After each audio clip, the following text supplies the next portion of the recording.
A key question we get asked is how do we set up our targeted support program so that we can deliver our first use case by spring 2026?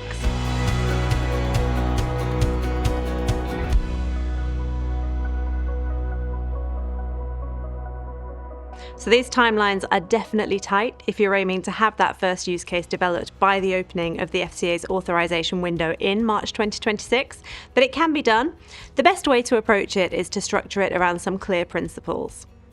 So the first one, look at having 2 clear streams of work. One of those should be focused on designing and delivering your priority use case, and then the other one should be focused on developing that BAU operating model, which will enable you to maintain and grow your targeted support service in the business as usual environment. Once you've got that structure established, it's important to think carefully about the characteristics of your first use case. Because the timeline is so tight, it makes sense to choose a simple use case, which is going to rely on a limited suite of data.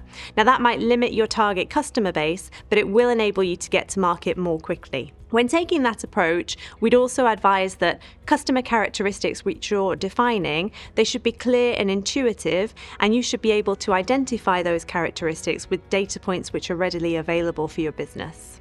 And then finally, digital-only distribution will be another enabler for fast mobilization. Some voice capability might be required to support exits or service around the targeted support journey, but digital identification, engagement, and fulfillment vastly reduces the complexity of that implementation effort.